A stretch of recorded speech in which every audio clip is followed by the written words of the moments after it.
आंतरवाली सराटीमध्ये 30 मे पासून आमरण उपोषण करणार असल्याची घोषणा जरांगेंनी केली आहे। 3 कोटींपेक्षा जास्त मराठी आंतरवालीत पाहिजे असं सुद्धा आवाहन त्यांनी मराठा समाजाला केलंय। तर 30 मे रोजी सर्व मराठ्यांनी आंतरवाली सराटीत यायचंय असं आवाहन मनोज जरांगे यांनी केलंय। मनोज जरांगे पाटलांनी 30 मे पासून आमरण उपोषणाची घोषणा केली आहे।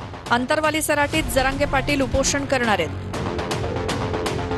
29 मेच्या आत मराठवाड्यातल्या सर्व मराठ्यांना कुणबी प्रमाणपत्र द्या। सातारा, कोल्हापूर, औंध, पुणे, मिरज या संस्थानांचं गॅझेट लागू करा।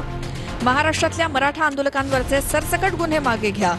मराठा आरक्षणासाठी बलिदान दिलेल्या व्यक्तींच्या कुटुंबियांना महावितरण आणि MIDCत नोकऱ्या देण्याचा GR काढा। सारथी संस्थेतल्या सर्व योजना सुरू करा अशा मागण्या जरांगे पाटलांनी केल्या।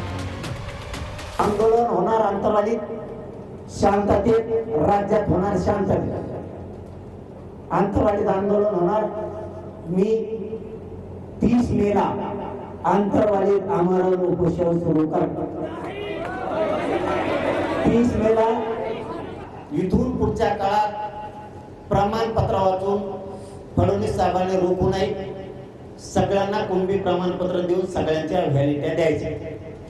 आंदोलनाच्या तारखेच्या आत त्यावेळेला ज्या मागण्या मान्य केल्या होत्या त्याच्यासाठी सरकारने सकारात्मक पावलं उचललेली आहेत आणि हे आंदोलन होऊ नये त्यापूर्वी हे त्यांच्या असलेल्या मागण्या या किती तडीस नेता येईल याचा प्रयत्न सरकार निश्चित करेल। मराठा समाजाला काही प्रमाणात न्याय मिळवून देण्याचं काम मनोज जरांगे पाटील यांनी दिलं हे नाकारता येणार नाही, पण ते पूर्ण करणं हे शासनाचं कर्तव्य आहे।